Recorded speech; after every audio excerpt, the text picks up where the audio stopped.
vice chair. Oh, there we go. Making good on your word. And Trevor McDaniel, we wish him well. He is on a trip and is accepting an award for his work. So congratulations to him. Okay, we're gonna do a call to order, roll call plus, if you can say yay or nay for the meeting minutes for the 10/29/23 meeting, as well. We can do both of those in one time around. Thank you. Okay, Ashfield, Here, yes. Bernardston, Here, yes. Buckland. Here. Do you approve the minutes, Heather? Yes. Okay. Charlemont, Coleraine, Here and yes. Conway, Deerfield, Here and abstain. Irving, Here and abstain. Gill, Here and yes. Greenfield. Somebody. Here, yes.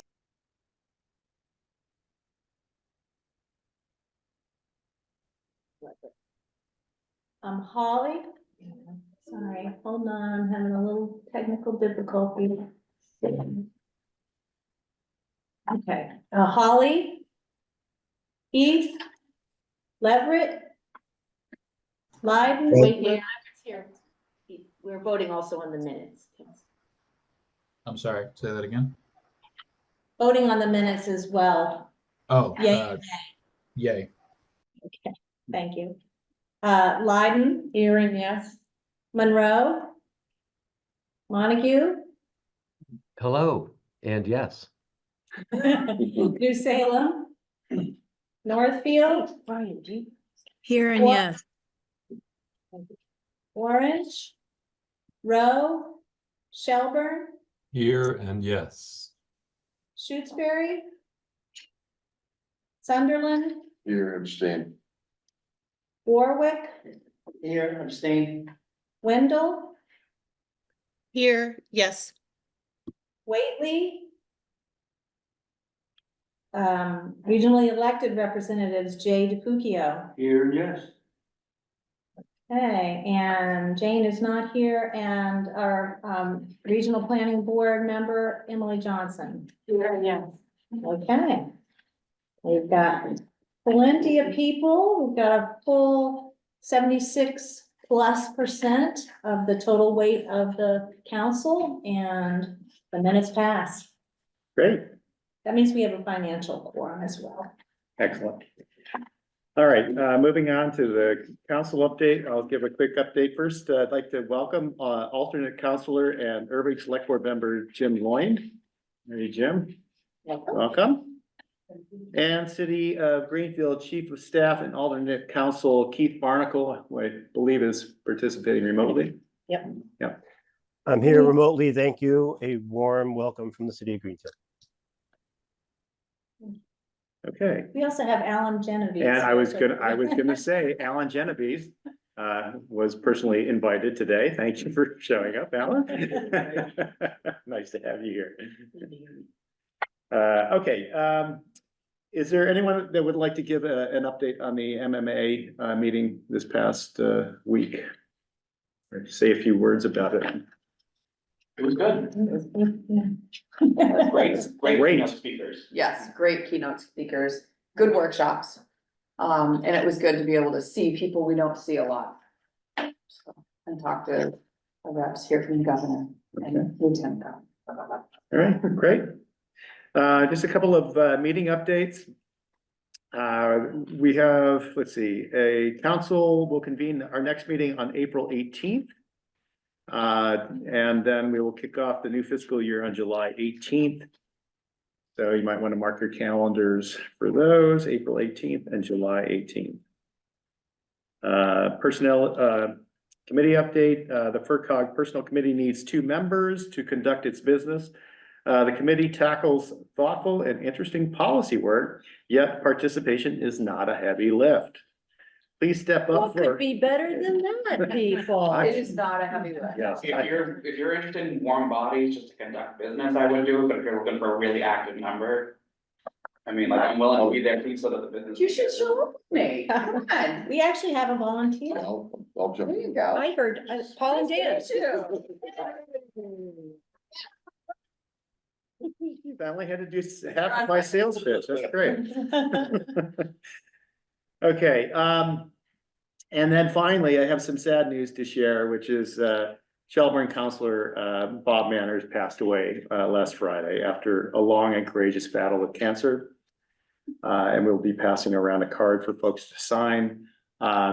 Would anyone, I mean, our condolences go out to, family, friends, loved ones, and anyone that knew him. Would anyone like to share anything regarding Bob? I knew Bob probably, 35 years ago, as an EMT on Mercy Ambulance. And then he worked for Bay State Ambulance because Bay State bought out the ambulance service. He was a great EMT. And I read the newspaper article, yesterday? And the whole time I was going, yep, he loved to train people. He was just a great guy. So we're gonna miss him in the, I think in the EMT world. And also, I mean, I don't live in Shelburne, but I know he really loved Shelburne and did a lot for, Shelburne, so. Linda? Was that Andrew? Yeah, just wanted to add to that and say that I enjoyed serving with Bob on the select board. For the last 9 years, he was one of our longer serving select board members, almost 20 years, I think, of service. And as was said, was really dedicated to the town of Shelburne. In addition to his emergency services work, he was very knowledgeable about roads and highway stuff and really, really covered that base for us. And was a great small town historian with the real interest in local history, and we will miss him. Thank you, Andrew. Anyone else? I would like to say that, once I was in the ambulance with Bob, having double pneumonia and, single mom and a teenage kid, and nobody to drive me, and I probably could have figured something out, but, kind of panicked, and, he was amazing. He was an amazing, calm, warm-hearted person, so I'm very sad to have him go. But we are honoring him here tonight, and there's Kleenex somewhere. And please do sign the card if you'd like. Okay, thank you. Okay, I'd like to thank Bob for his service. I worked with him for many, many years. As a selectman in Buckland, we worked jointly on many, many things over the years. He was always a gentleman and a pleasure to work with, and he was the epitomized public service in many, many ways. And he will be missed.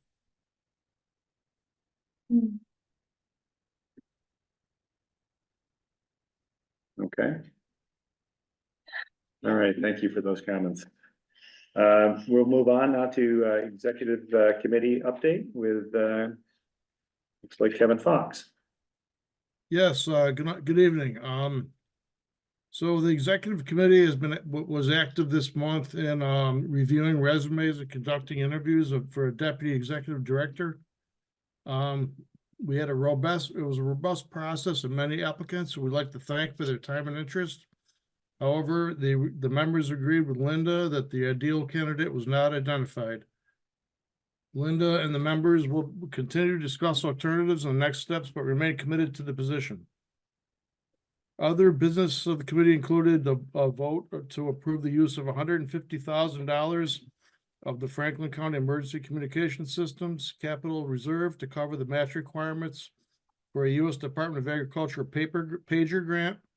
And there'll be a little more on that later in the emergency preparedness review. We also received the petition from the town of Leverett to discontinue a portion of Rattlesnake Gutter Road When we set a date for the hearing of February 8th at 5 o'clock, and it will be a remote hearing. We also learned of updates to the Comprehensive Economic Development Strategy, SEDS, committee, and efforts and appointed new members. Those members are Amy Cahillane, Chris Sellers, Kristen Cole, Mikhail Pirtle, and Sam Wood. We also continued our discussion of FERCog charter, enabling legislation, and possible regional planning board bylaw revisions in a continued attempt to bring that, those things are up to date after 30 years of existence. And that's it. Thank you. Okay, any questions for Kevin before we move on?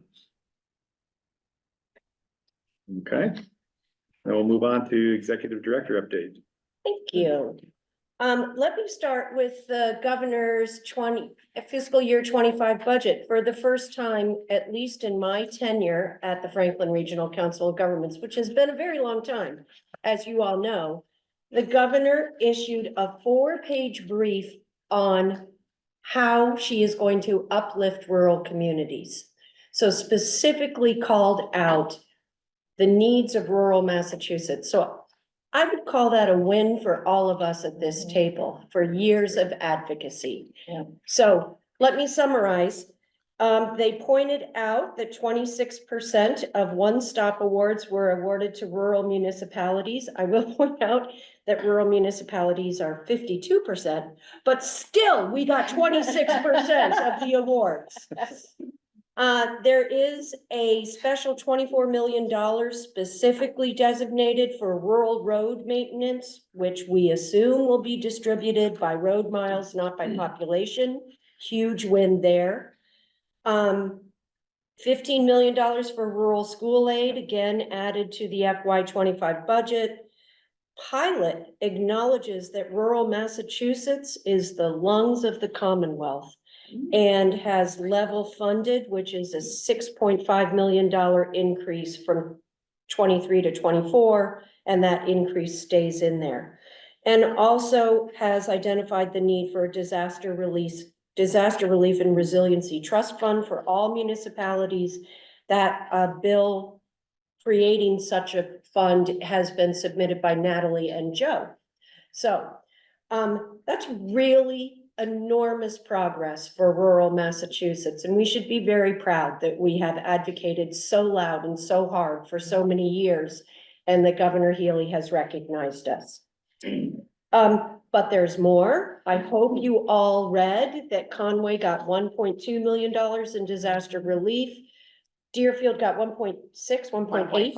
1.58 in disaster relief. Many other towns got smaller amounts, so we were heard on that front. And then the Municipal Empowerment Act was also issued. So let me just quickly go through some of the highlights of the Municipal Empowerment Act, because it is our turn now to advocate on what we like and what we don't like on that. Number one, it would allow for us to create regional boards of assessors. And we did not add that to our DLTA solicitation form because we didn't know it was going to be promoted and allowed. If people are interested in that, let us know on your DLTA solicitation form. If you've already submitted it, just send us an email so that we know whether that's something you'd like us to work on facilitating. DLS will value all telecom and utility properties. And Brian and Irving, is that good? Trying to understand that. I don't think they include specialty properties. Oh, really? I think that's excluded. So I think Okay. it's just gonna be electrical and gas or utilities. All right. I think it would be good for us to know whether we like that or not. I'd like to understand that. Okay. I mentioned it to our assessing office and they were gonna follow up with their professionals. Oh, good. Okay. But yes. All let's right. Check back in. It also includes that the utility companies must remove double poles.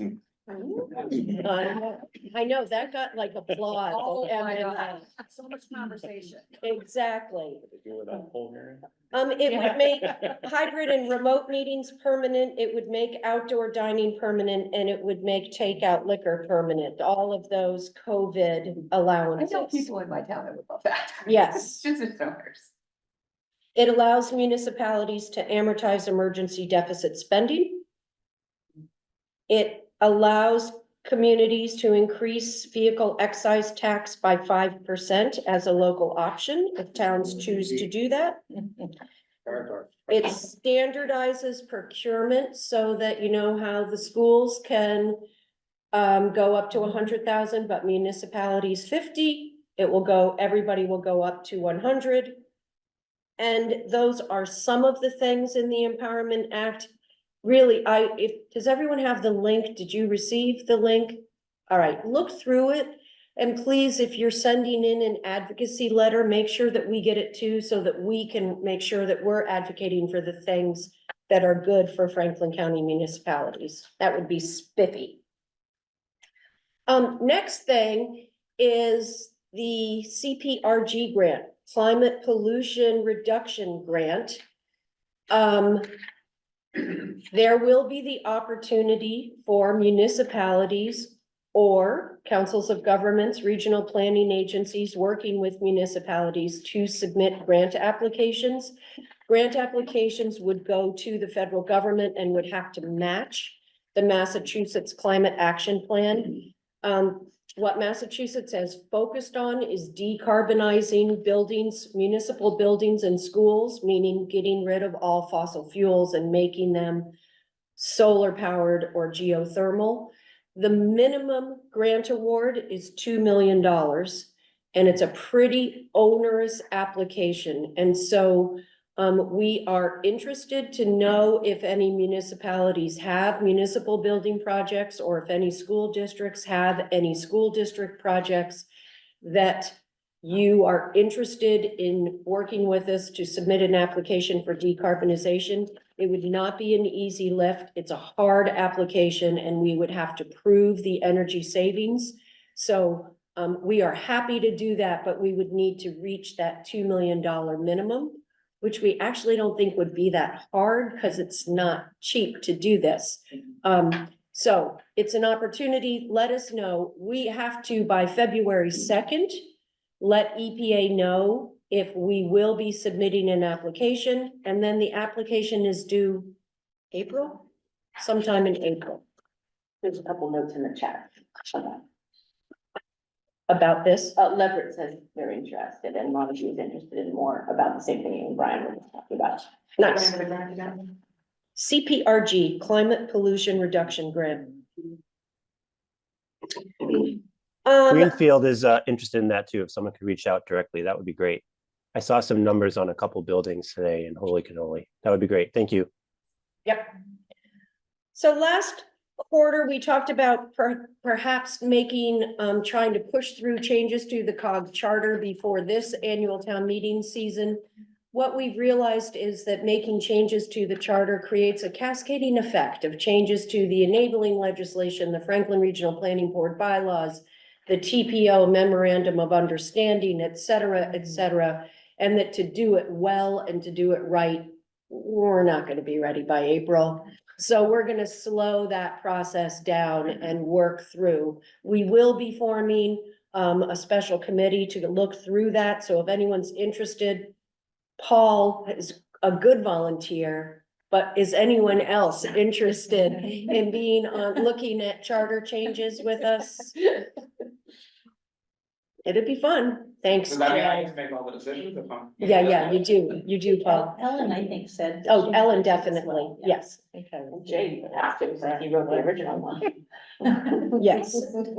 Yes, I think we should get you. So we have been doing a lot of work and a lot of thinking about climate resiliency and how we can better protect our region from the devastation of the storm season that we had in July. So we have done three things. One, we have submitted a building resilient infrastructure and communities grant, a BRIC grant that goes through MEMA to FEMA. And that would be to look at the methodology we are currently using to assess culverts and what we are currently using for in our fluvial morphologic assessments. I know, I get brownie points when I use that at a meeting. But this grant would look at the methodology we are using and assessing the storm damage that occurred this summer or whenever we get the grant and whatever the current storm damage is, to the methodology we use and assess whether it is appropriately predicting this level of destruction. If it's not, how do we need to change our methodology? If it is, how do we work more closely with towns to say, like, when we tell you this culvert's gonna explode, we mean your culvert is going to explode. So we have applied for that. We are going to apply, and we'll talk a little bit about accounting, Jillian, in a bit, but we are also going to apply for an efficiency and regionalization grant, both to help cover our accounting software changes, which we'll talk about a little bit more, but also to look at how we can work on a watershed scale basis with communities so that we're prioritizing implementation plans and recognizing that what one town does upriver will impact downriver, and how can we work together to make sure we're strengthening our infrastructure and our ability to withstand storms on a regional basis.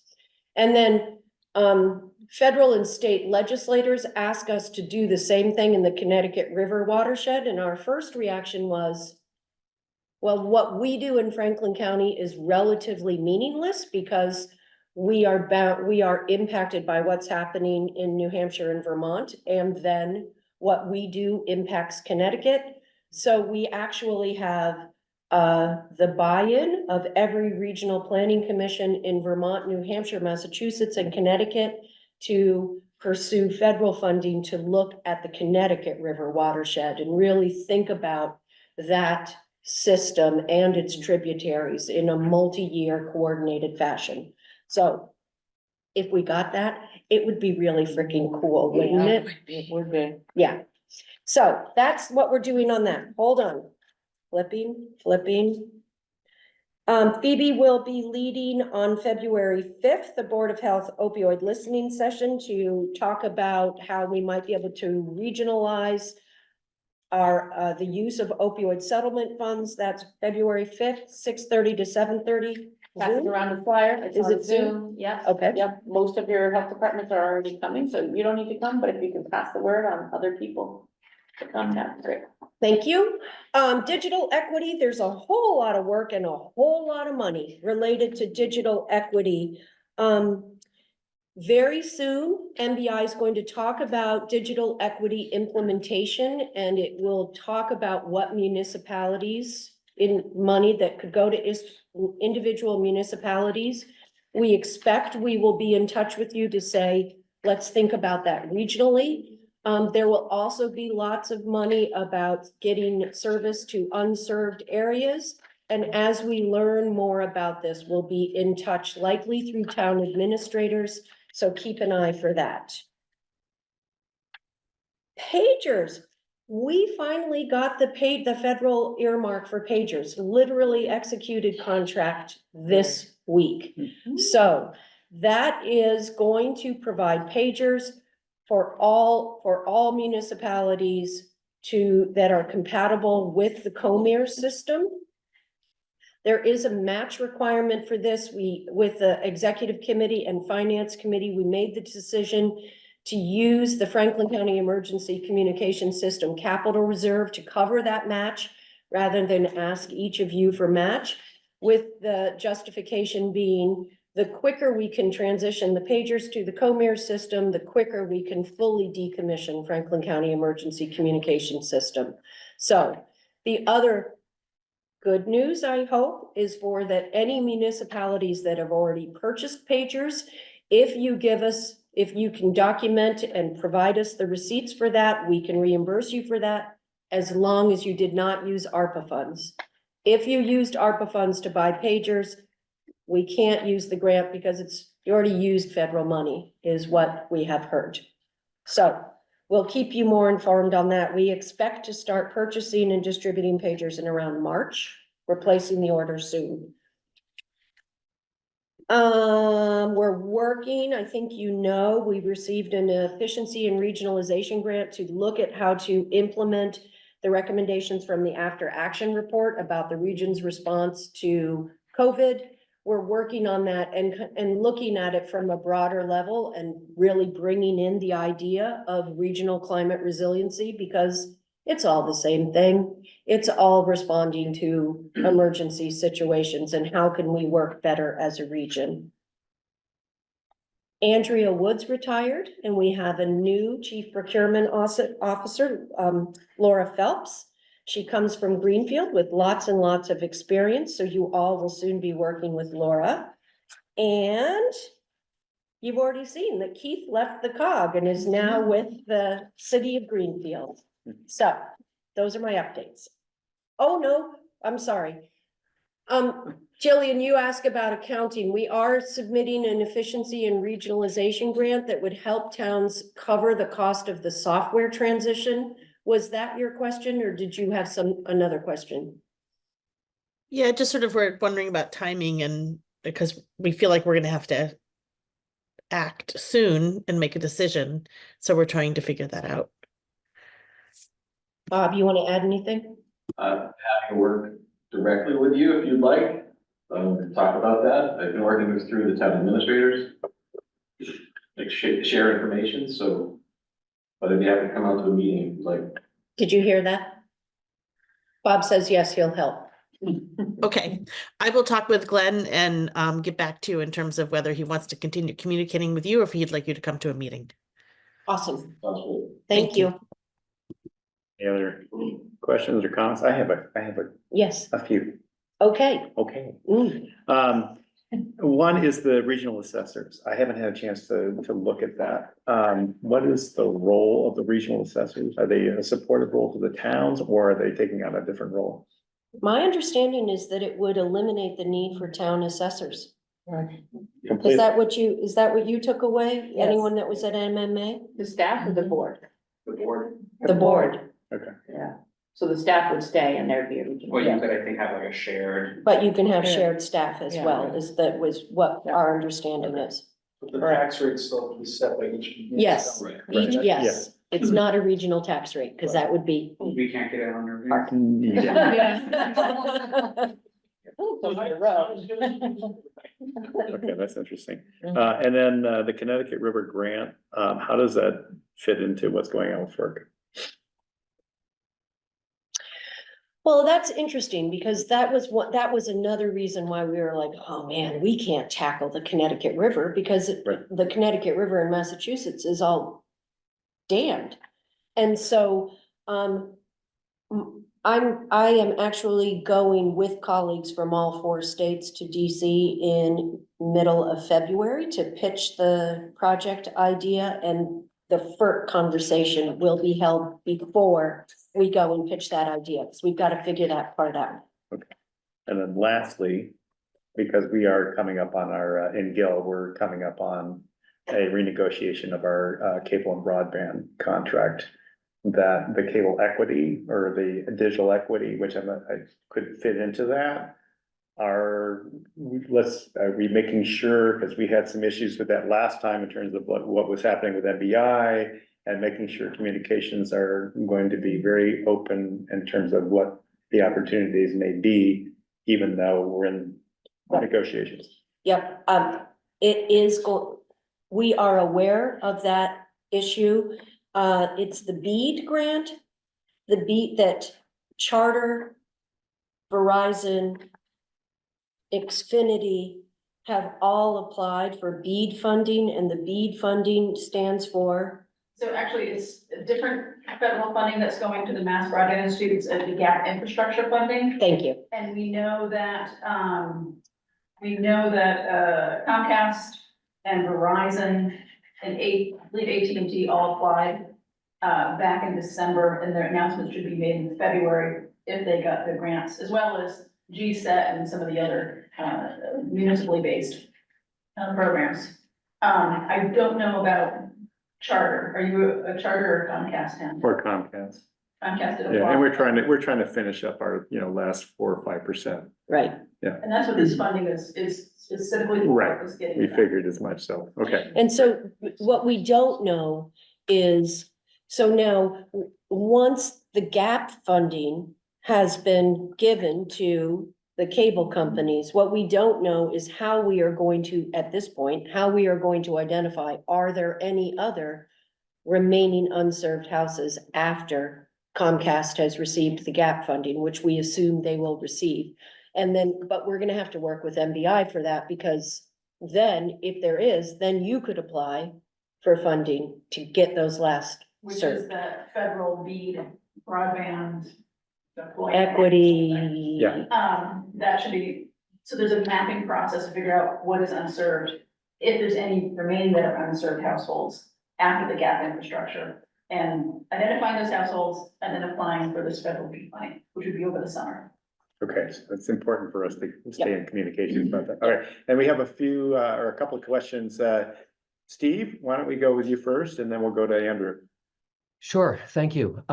Greg, we're also about to start our Comcast negotiations, so let's plan to compare notes. And I'm actually meeting with my cable advisory at 7 o'clock tonight, so I'll be departing at about 7:15. I just wanted to note that, before we wrote our letter of support for Comcast's GAP grant proposal, we asked exactly how many households would be affected by it, and it was 14, which in no way is total coverage, but as I understand it, there are some federal definitions that actually are problematic in ascribing who can benefit from it. And I don't know all the specifics, but my expectations are fairly low in terms of it fully satisfying the gap. And that is a reasonable expectation for everyone to have, probably.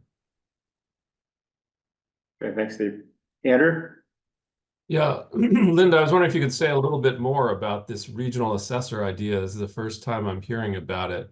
And I'm just curious, how large is this region in our case? And would those regional assessors be involved in recommending our tax rate or dealing with abatements or dealing with adversarial processes with major taxpayers like utilities? How does that all work in a regional setting? I don't think we know yet. It's been proposed by the governor as part of the Municipal Empowerment Act. So first we have to get that passed, and then once it's passed, then I think we'll start to get those answers. Did you read the Municipal Empowerment Act? I haven't yet. I don't know how detailed the governor gets in her proposal. Has anyone read it? No, but they said at one of the meetings that, it was very open-ended, it would allow the community to decide how they're gonna be appointed, whether they're elected, Right. the size, the composition, everything. Like I said, it's basically just takes the place of the local board of assessors. So any powers that currently belong to the assessors at the local level would theoretically belong to this regional board as well. Regional costs. So I think it's a more to come, Andrew. Yeah, Andrew, I would say as someone that was a past town assessor, I have a lot of questions. I could see it as being a supportive role in taking the place of like a professional consultant. That seems to be, to me, would be a good fit. Taking over all the town assessments, I think would be challenging. So I have a lot of questions there. Okay. Well, yeah. Thanks. Okay, any other questions or comments? Thank you. Thank you. Thank you. All right, we'll move on to Personnel Committee update. Casey, you weren't up. Casey is up, so pardon me if I get a little tongue-tied, I haven't done this for a while. So members of the Personnel Committee met jointly with Finance Committee to discuss the budget priorities and personnel-related issues. Personnel agrees with the report with the approach to staff salary increases, which is 1.5% COLA plus $1,500. This recognizes the cost of living challenges that we've been all facing, and it certainly recognizes the fact that the lowest paid COG employees may have need a greater equity within that structure. So most staff will get at least a 2.7% increase, which is the Northeast Index CPI. And we also support the other budget priorities identified and certainly the overall FY 25 budget. Over the last year, members of the Personnel Committee assessed the COG sick time policy cap and monitored the financial impact in the current policy from 22 to 23 expenses. Committee members work with staff and the finance committee to develop a policy change that provides better predictability and more controlled expenses of sick time use. But that also provides staff with adequate sick leave, particularly in the event of a serious illness, which we know has been experienced. So personnel supports this policy change and the fractional buyback of the sick time being taken from staff. This will be addressed further in Claire's presentation of the 25 budget. So as part of that review, personnel offers as a first read, the personnel policy change found in the council updates. I forget what page it is. These changes are reducing the employee sick time cap from 140 to 67 days, which if you're looking at hours is 1,050 hours to 503 hours. So it reduces it back. That would be as of 7/1/24. And I'm happy to try to take questions, but I'm not the most educated person in the room, so I may defer and get some help. You see, that's on page 2. People want Thank to you. read the language. I was reading it, not looking at the page. I got a question.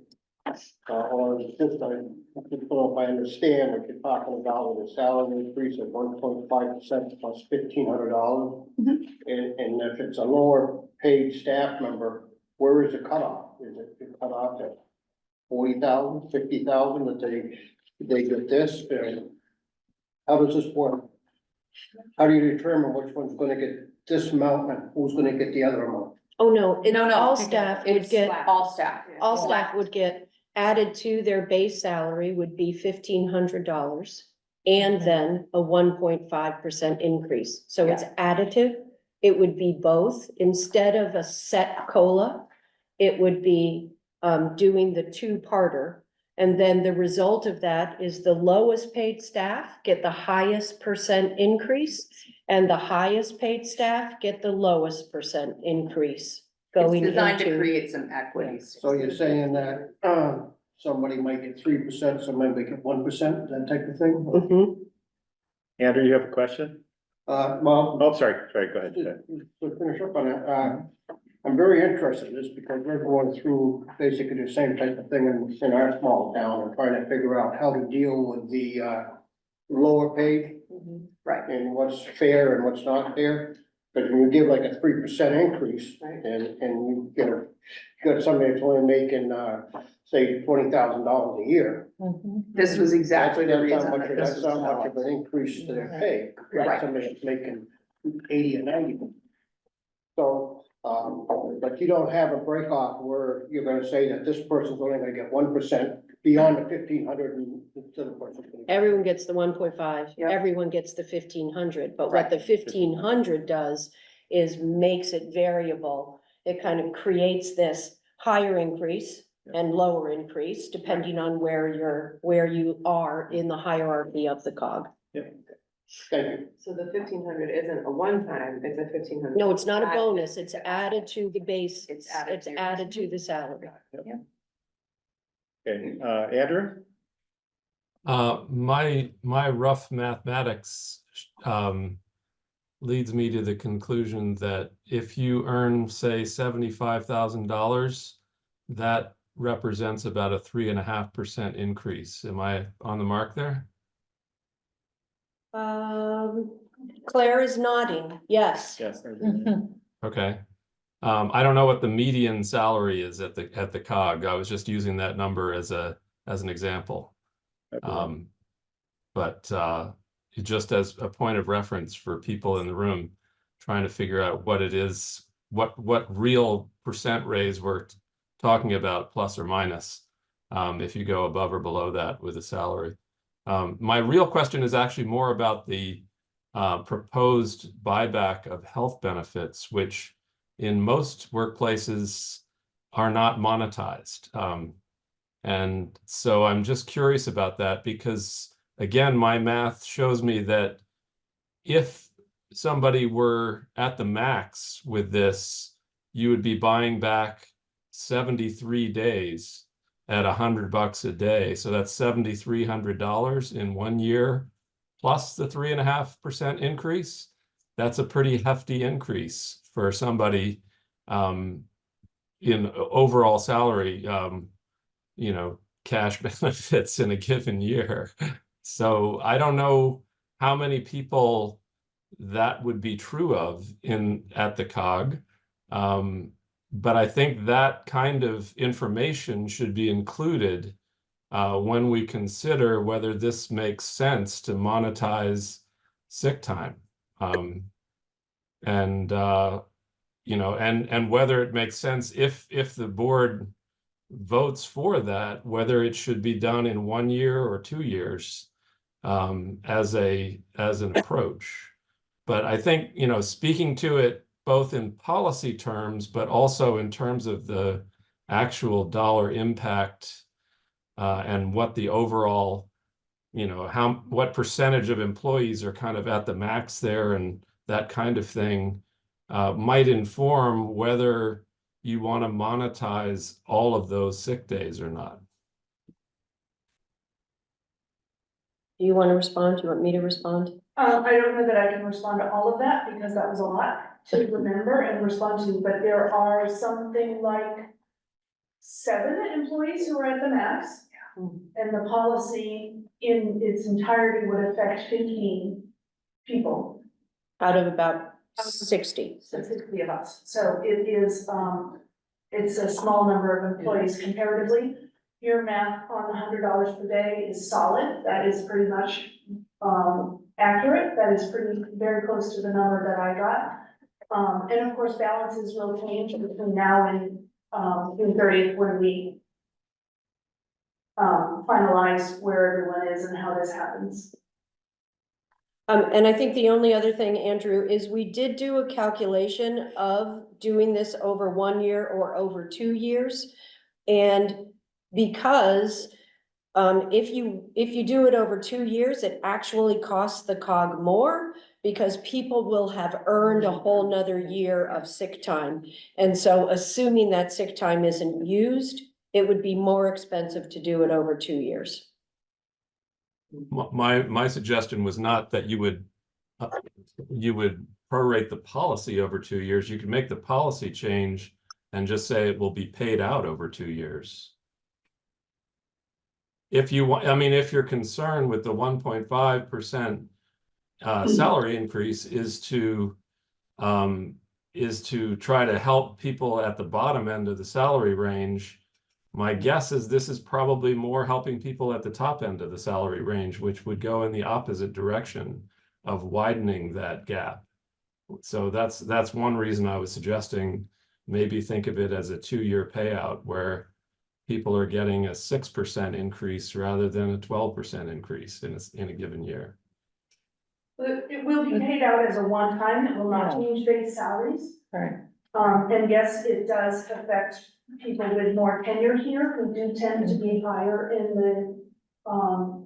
the higher paid positions and in the higher end of the salary scale.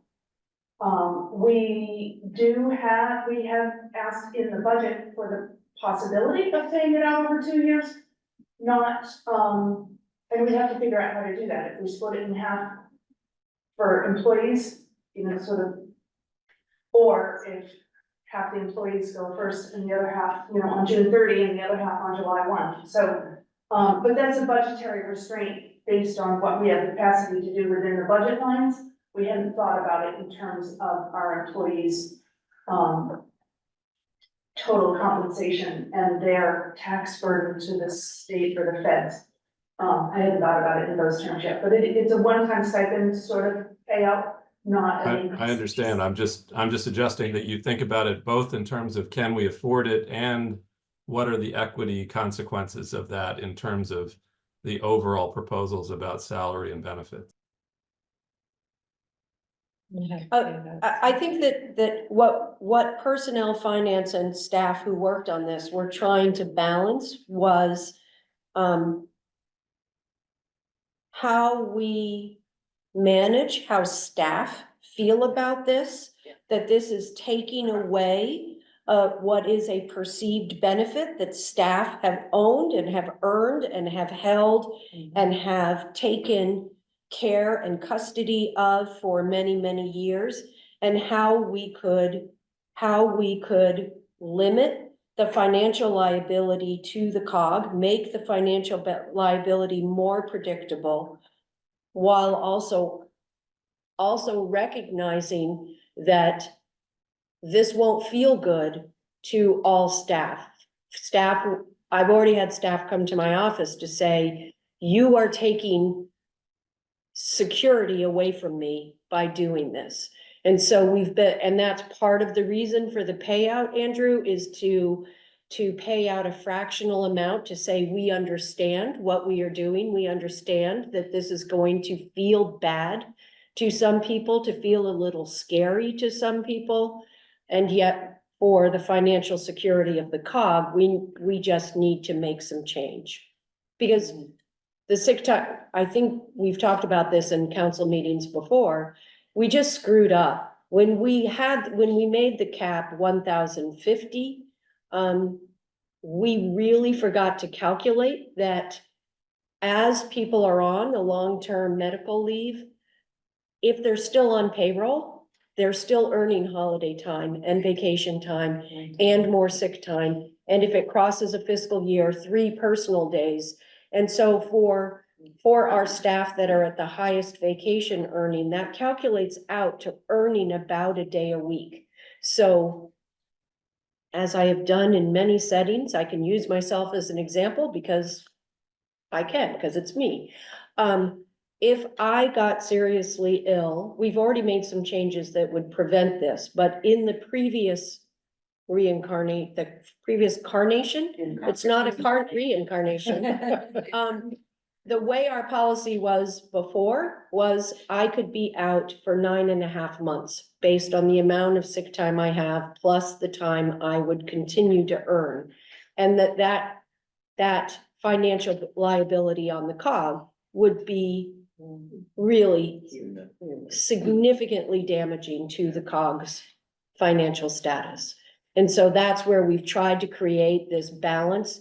We don't pay out sick time upon people's retirement.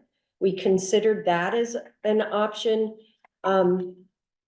because that maybe would prevent people from using a lot of sick time before they left. But this is actually more economical for us because this only impacts 15 staff. If we paid out a percentage of sick time upon retirement, it would be an expense for all employees. So we gave a lot of thought to different options. I'm not disagreeing with anything that you said there, Linda. The part that I was suggesting was more addressing the equity issue of paying it all out in 1 year, and that you might consider paying it out over 2 years, so you have a more even spread in salary increases across your staff.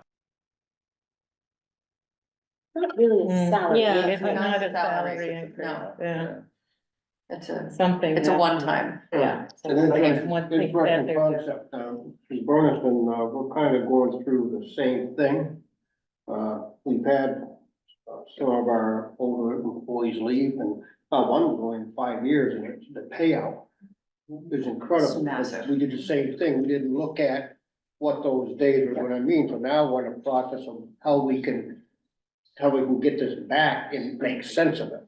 So I might be talking to Claire a little bit more about how you guys are doing it, because it's a very interesting idea. I don't know if we'd be able to afford to pay out like that, but like you said, you have to do something for the employees, even though sick days are supposed to be used for sick, not that they are poor.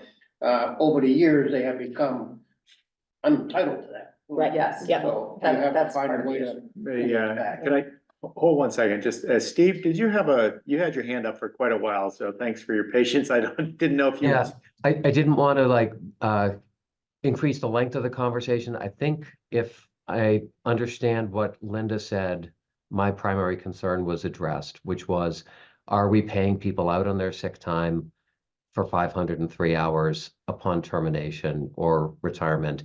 And I think Linda said no. That is right. I did. Yes, Okay, I. that was my biggest concern because it looked like a massive liability, and I know there are some bad union contracts smattered out and around the state that afford those kind of opportunities. I was hoping FERCog was not. So thank you.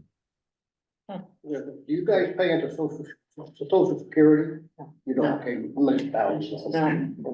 I wanna, Just- was there any consideration given into grandfathering in existing employees and changing the policy for new hires? I know that we did that in Row where, you know, when I started there, I didn't get a 25% payout for my sick leave because I was hired after a certain date, but anybody who was hired before, they also got additional sick leave where it was 15 for old timers and 12 for new hires. So it wasn't that so they didn't have to buy anything back, they didn't have to pay anybody out at the time because they didn't reduce it across the board, but they at least reduced their liability after a certain point before. Was that ever? Yes, and in fact, that's part of the problem that we have now, because previous to the cap of 1050, we were allowed to accrue an unlimited amount of sick time. And so we capped it at 1050 in, I think, 2014.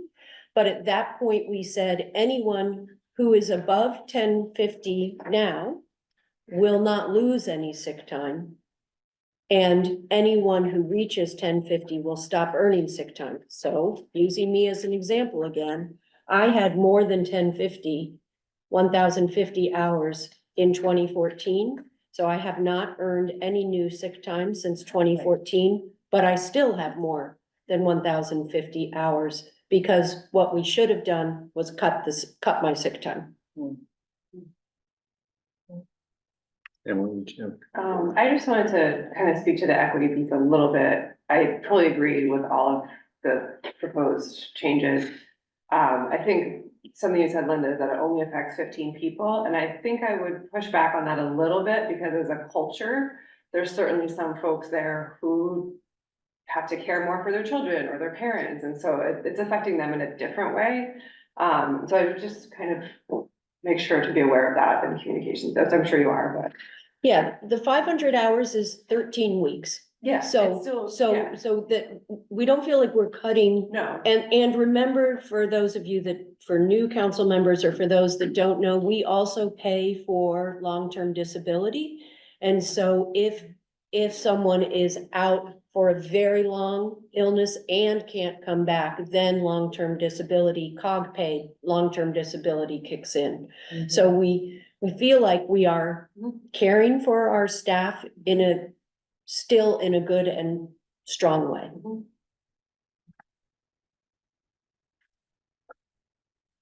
Okay, any other questions or comments? Nice job, Casey. Yeah, nice job. Oh, nice job, Linda. Thank you so much. All right, we ready to move on? Hopefully. So moving on to Finance Committee update and budget presentation. Okay, as, I will be leaving right after I speak to you. I have another meeting to go to. As you have in front of you, we've been working on the financial workbook for FY 25. We are very proud that there will be no increases in programs, in the assessment for programs this year. And the only changes you will see is in EQV for some of the towns. And I don't think I'll go over the sick time or the increases in salary or percent in salary raises. And I'm gonna turn it over to Claire. And she has a few PowerPoint presentations, and then Casey Warren will take it over for me. Yeah. Casey, it's your meeting. How did this Casey happen? and Pat. I wanted this Gets an award and Yeah, we know how much you like to speak. No, I don't. If you want me to share? Yes. Share the screen now. Anytime you're ready. I'm gonna stand because I'm a little more comfortable and then I can pace and give you all some seasickness. And I'm probably also more audible to the owl if I stand, than if I sit. So welcome to the FY25 budget proposal for the Council of Governments. I'm Claire McGinnis, the Finance Director and Director of HR here at the COG. Our budget goals, as always, to ensure that the COG is a strong and stable organization for our member municipalities. Providing quality service without burdening you financially to do that. To follow a conservative budgeting philosophy, to estimate what we need to cover all our expenses and to be conservative when we estimate our resources to cover those expenses, balancing the budget, conservative in both directions. Next slide, please. That's this slide. Oops, this one is. So the appropriating body, which is you, our council, is defined in our bylaws. And your appropriating authority covers the administration of the COG in the general fund and also the fee for service programs. The rest of this presentation, first I'll talk about your assessments, then the municipal programs, and finally the general fund budget. To compare assessments for all programs your town is enrolled in, flip to the final page of your budget report. Because you can't see this. Because this is very small and that's going to be true throughout my whole presentation. I'm going to give you page numbers, encourage you to look at it either on another screen if you're joining us virtually or here in the room, because this is just so small. So major changes since fiscal 24 was announced and you all worked that into your budgets happened because towns left the accounting program. And then there are minor changes that result from each municipality's property value in relation to all the other towns in the county, which is also referred to as your equalized values or EQV. And I'm going to just pause here while you all have a chance to absorb that report if you didn't read in advance.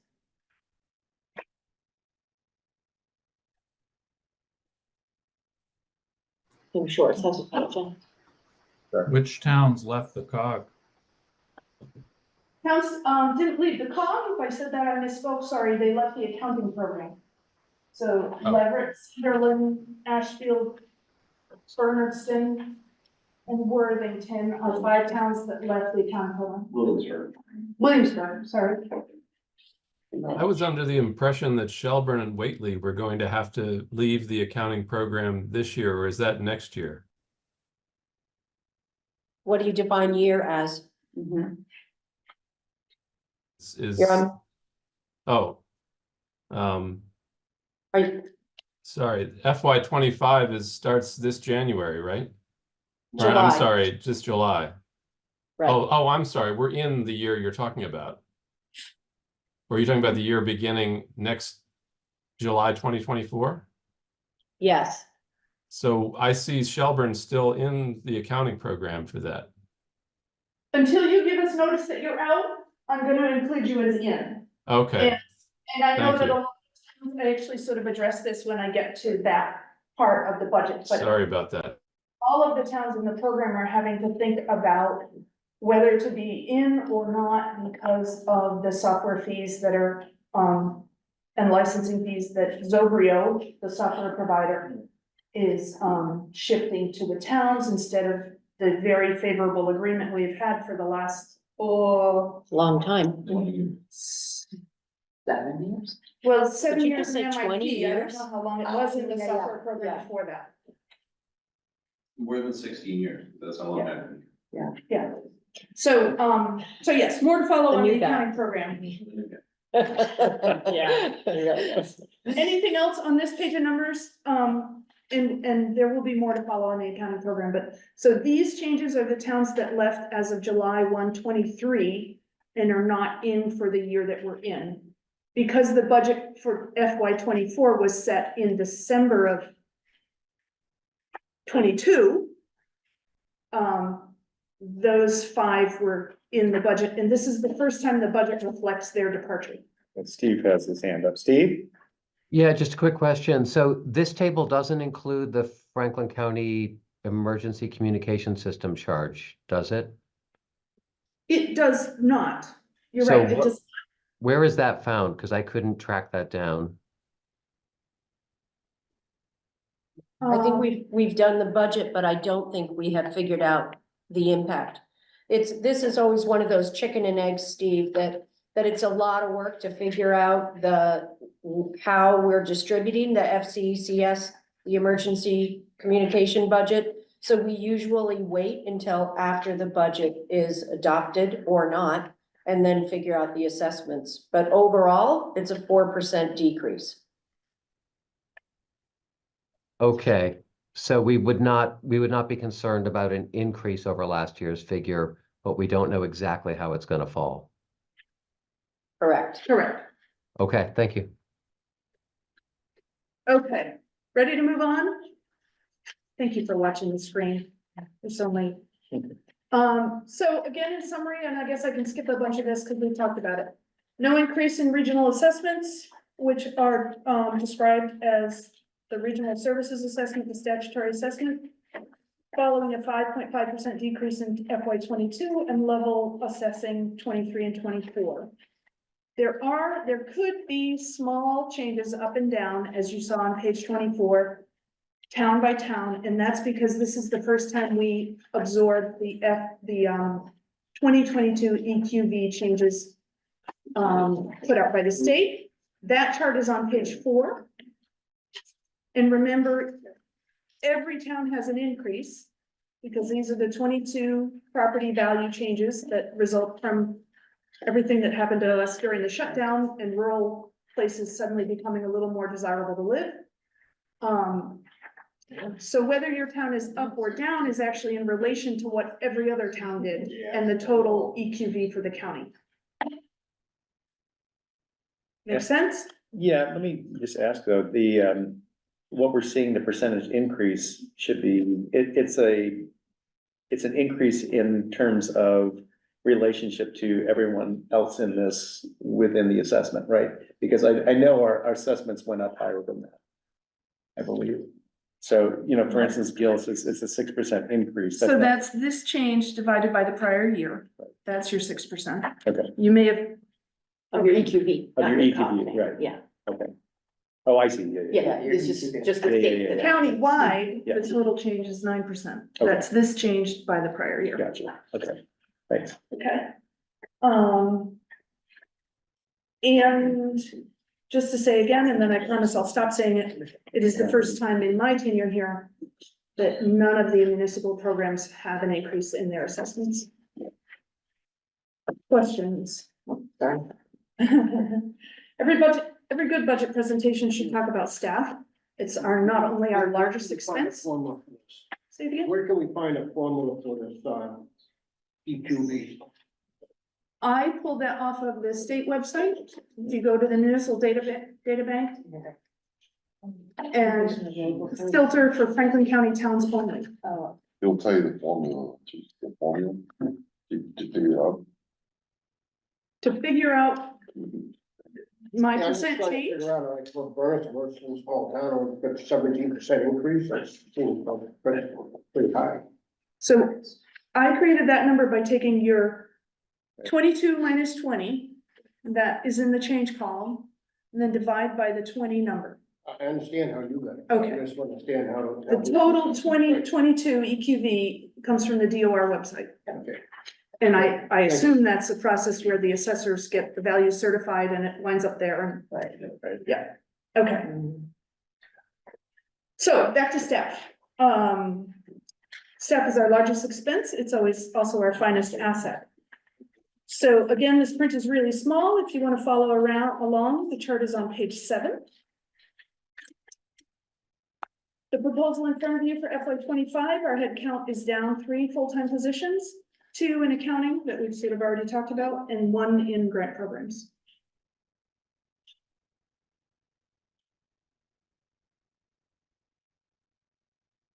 Seeing none.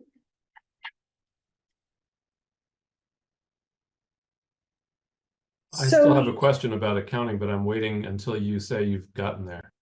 Okay. So bullet number 2, there's a 4% drop in the radio infrastructure system assessment. And that is possible because we can use fund balance to continue the decommissioning of the old system as all the users migrate to the newer system. And also because there are no changes in membership this year. So what that means is, like in prior years when Bernardston and Leiden, I'm gonna do this from memory, which is always a hazard, combined, we went from having 4 accessible units to 3, which meant everybody's assessment went up by just a tad because it's a smaller number in the denominator. This year we don't have any of those. So to answer your question, Steve, I believe you will get a 4% drop in your assessment for each department that enrolls, which is hard to figure out in Montague because you have fire districts, right? Yeah. So, but that's a 4% decrease. Our group insurance trust suggests budgeting with a 10% increase as a budget estimate. And despite of that, you will see some savings in some of those budget lines in many of these budgets. We made structural changes to the budget in the current year, consolidating all benefit expenses into the section of budget called the expense pool, the benefit expense pool. Having done that, I can now more accurately see our budgetary needs. And so a 10% increase is not going to look like a 10% increase because it's all in one place and I can forecast it more accurately. And then again, salary, I think we've talked about a lot. So I won't talk about that any longer. Any questions? Andrew has one about accounting when. So next slide, please. Collective purchasing is always up first because of the sequence in our chart of accounts, of course. So it is known as 02004 for any accounting wonks among you, and it's on page 15 of your budget report. This is the biggest municipal program in terms of number of participants, but not in budget dollars. This budget includes 2 people plus their supervision and has a very healthy financial position, both in retained earnings and revenue sources. Any questions as you look at page 15?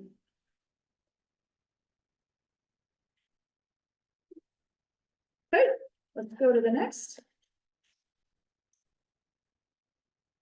The cooperative public health service budget is down 4%.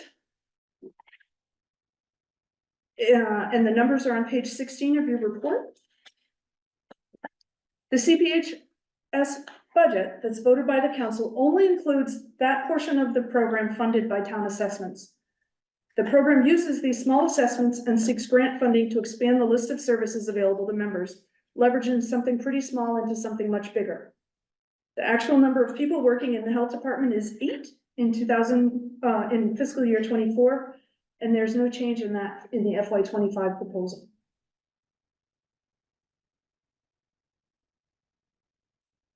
Questions? Yes. Yeah. I just want, on the last bullet on each of these about use of retained earnings, just so I understand it correctly, is it saying that when your retained earnings are greater than 50% of the annual operating budget, that you use those retained earnings to decrease the assessment on the towns? Not to decrease, but it's sort of the way that we're approaching retained earnings is that we will not ask for an increase in assessment when we have greater than 50% of annual operating as retained earnings. So the assessments stay level then? So the assessments, can I look at your page? Sure, sure.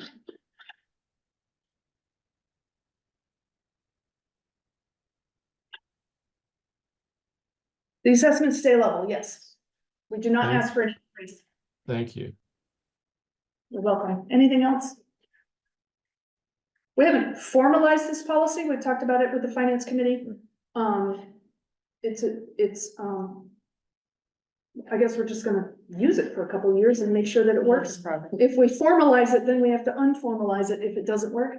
So we're trying to, go slowly in baby steps, but that's how the finance committee and I are thinking about fund balances. Now, the accounting program, which is on page 17. This 48% decrease reflects the exit of 5 towns at the beginning of the current year. This is the first budget proposal to include those changes. The challenge in the coming year, as Andrew has already introduced the topic, relates to software expense, which the 7 towns in the program are working through at this point. If the program shrinks again, we could be back for an amendment to this program budget. Participation reductions have so far been matched by expense reductions with 2 departing staff. Although we hope to be able to reduce program expenses if or when revenues drop again, at this point, we're not confident we can make that promise. So, Andrew. Yeah, I was just wanted to get clarity on where FERCog is going with this, because when this was presented to our select board at our last meeting, and the impression I took away from it is that FERCog is ending its cooperative program, and therefore we have to find our own part-time accountant. And because Whately is proposing to hire the same accountant that we've been using through FERCog, we are looking at partnering with Whately and continuing to hire the same person, but we will have to pay the higher software cost if we do that. And so I guess my question is, do we have the option to remain in FERCog with this or not? Bob's gonna Yes. answer. Right now, the option is there to stay. The change in the software assessment is the big change in the program, because we no longer can offer the use of the FERCog license for the MIP software, which means each town has to get their own software license, and that's an increased expense. That's why we're going to apply for an ENR grant to try to help with that transition. Yeah. So that clarifies, we would have to pay the increased software whether we stay or go. Correct. Right. Yes. I got it. Thank you. And the thinking, Andrew, is that if we are no longer able to provide that benefit, that financial benefit related to the software, there's less benefit to running the program at all. And so we are saying to the towns, we'll keep running the program, but you should look out what's best for you. Right. And we will help you in any way works for you. So Thanks the for new, that. the new information for the 7 towns still in the program tonight is on page 24. So I'm on the finance committee in New Salem, and I now have the number I need to compare my participation fee here from the accounting column on page 24, plus my software expense fee to my other alternatives. Right. Okay, so that's the conversation that New Salem and Wendell are having, to be frank. It sounds like similar to what Whately and Shelburne are having. But now with the proposed assessment number in the chart on page 24, you have the number that you need to make that evaluation. Not all the other numbers are known. New Salem is still working through our quote from Zobrio to find out what that really costs us. But this is how we're gonna try to get through it in the next 2 months until we get to town meeting. Everybody ready? Okay, good. Moving along. Cooperative inspections is the next section, and that's on page 18, if you're following along in the report. The reduction in FY 25 is a mathematical result of a bubble of expense in the current year. So there's no reduction in staffing or services. It's an anomaly resulting from current year budget, not future year budget. Those of you in this program hopefully heard from your treasurers and administrators that we were able to send checks to you in November, returning surplus revenues from this program to the towns.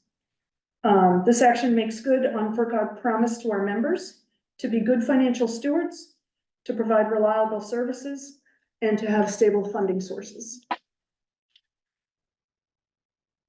Thank you. Wait, be patient. Next up, I guess, hearing none, here's the FCECS, now known as Emergency Radio Infrastructure Budget, and that's on page 20 of your report. This budget drops 5% in the coming year as capital needs are expected to decrease as migration to the state-run system continues. Capital balances will be used to continue decommissioning and, as Linda talked about earlier, as a match to buy pagers for all unit members. Now, before I worked here, that sentence would have made no sense to me, so somebody's got to have a question.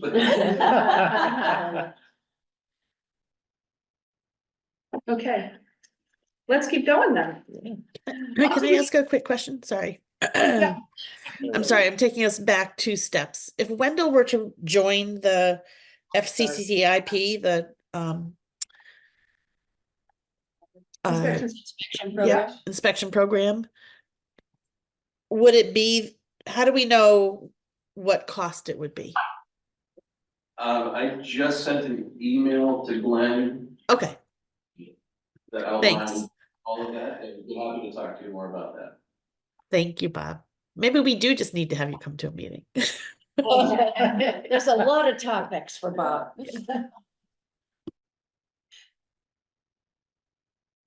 Okay, if that answers, I mean, page 24 will give you an idea of the participation fees, the assessment amount. And I have to believe Wendell would be one of the smaller towns. That formula uses population. Yes. To determine assessment amounts. So Wendell would be one of the smaller in the program. Thank you. Moving on to the general fund. This slide reiterates the changes and adds in the idea of $60,000 of our own fund balance proposed in the FY25 budget to cover the one-time expense of a sick leave buyback.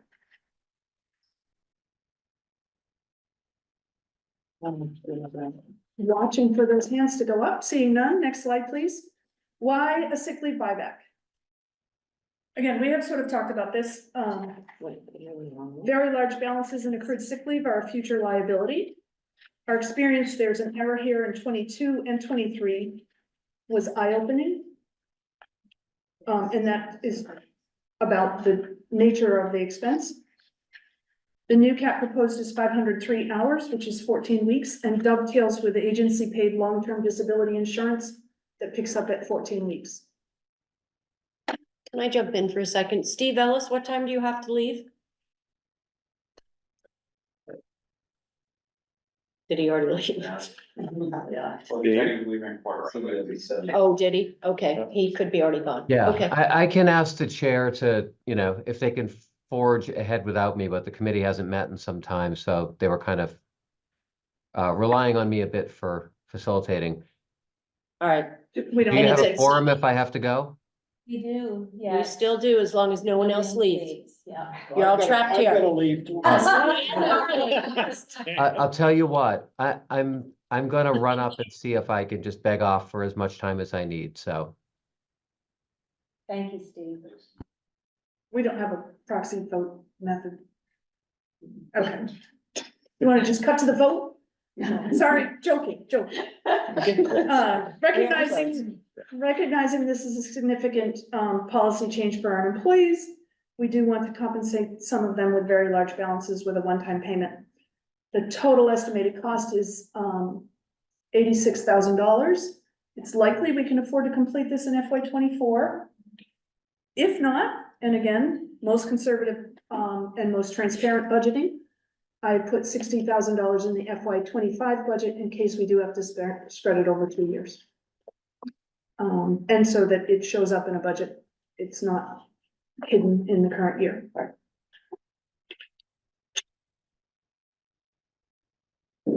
Seeing none. Expenses of the general fund. This is an illustration of the chart on the bottom of page 8. Apologies that it's very small, but it's a visual illustration of the very slow growth in the regional services portion of the COGS administration. That's the red block at the bottom of each bar. Our growth over this 11-year span is in our benefit expenses, and that has two sources: increases in premiums and also increases in the number of people we've insured and offered benefits to. All of those expenses are in the general fund, although the direct salaries of those people are not. And that's the stripy part of each center, in the center of each bar, that does grow over the years. Our request for FY 25 at the bottom line is a 0.9% increase over current year. It did not try to make slides out of each section of the budget because the print is just so tiny, but I'm happy to take your questions on any of the charts, pages 9 through 13, that make up the sections of this chart.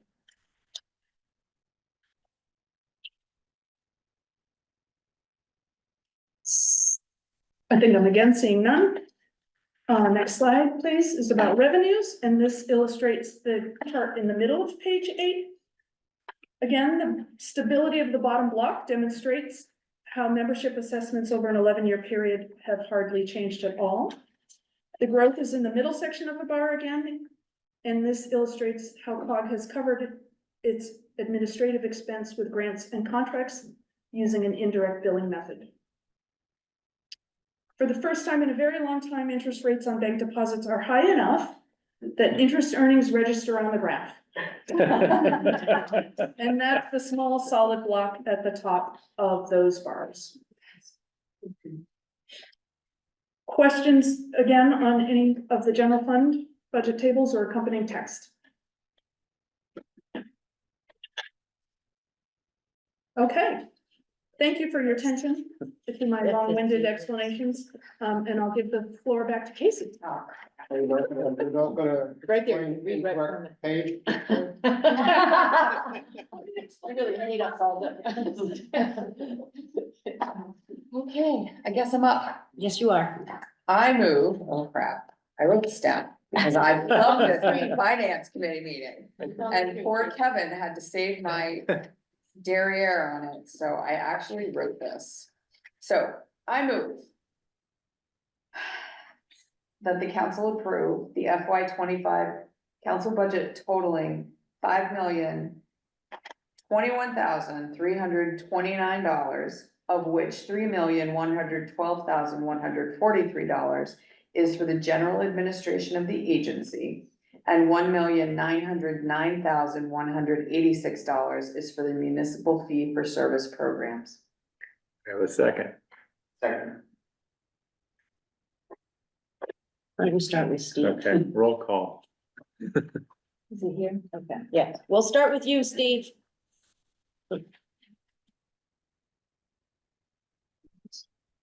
You're on mute, Steve. Yeah, I realize that. Okay. Aye. I and by. Thank you all. Have a great day. Next, point of order, is there gonna be discussion on this? Oh. I'm in favor, I don't have anything to say, but. Yes, Good that's a point, good point. Any discussion? Any further discussion? Thank you, Claire, for a very good job. Thank you, Yeah, Okay. Steve is, I think, given his, I'm for Montague, has given Got him his yay. All right, moving on. Okay, Ashfield, Yeah. Bernardston, Yes. Buckland, She might be dealing with the water main break. okay. Okay, hold on one sec, folks, okay. Charlemont, not here. Coleraine, Yes. Conway, not here. Deerfield, Yes. Irving, Yes. Gill, Yes, Greenfield, Yes. Holly, not here. Heath, not here. Leverett, Yes. Leiden, not here. Monroe, not here. Montague already said yes. New Salem, not here. Northfield, Yes. Orange, not here. Rowe, not here. Shelburne, I'll abstain. Okay, Shutesbury, not here, Sunderland, Yes. and Warwick. Yes. Okay, Wendell, Yes.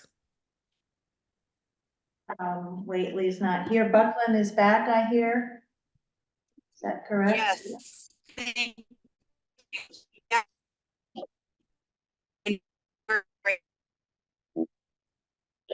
I Is can't, that a yes? For the budget, we're voting on the budget, Buckland? Heather. Somewhere on Route 2. Did she really? Well, the I word heard, yes I was heard a in there, yes, but we don't but know we what asked her she's if she was saying. there, so I mean, it's hard to know. Okay, well, we can come back. Where were we? Okay, Jay, our regionally elected folk do not vote on financial matters, however, Emily does have a vote. Yeah. Okay, let's see what we got, folks. Did I include Buckland? Wait a minute, want to try one more time? Sure, Buckland? Said Heather, if you can hear us, Heather? we're wondering if you vote yes. Yes. Okay. Get on with it. All right. The budget passes with 72% plus of the weighted vote of the council. Thank Great, you, thank you, everyone. yeah. Thank you. And good news, I will not now present to you for half an hour about the age and dimension trend. Can I come back in April and do it? Absolutely. Okay, thank you. Okay, You can then- give me your plans back if you want, or bring them. Okay, is there any other, anything that what am I going to? Business not reasonably anticipated, 48 hours. Does anyone have an announcement that they would like to share quickly before we move to adjournment? We forgot to do the planning I have a board. brief update. It's quite fluffy compared to anything else. Okay, my apologies. Planning board meets February 15th. Thank you, Jessica, for taking the reins on the planning board. There was a presentation by Kimberly McPhee about the river restoration projects. She's doing 10 design typicals and permitting guidance with a grant from the National Fish and Wildlife Foundation. I guess to date, there are 40 restoration projects possible, but permitting difficulties are in the way. And so the project should be done by November 24th and will hopefully include some movement in the right direction towards making this a reality. Great, That's the update. okay. Any questions, comments?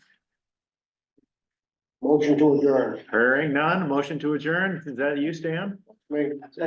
Second, Alan? Thank you. Okay, all in favor? Aye. Aye. Aye. Thank you, Greg.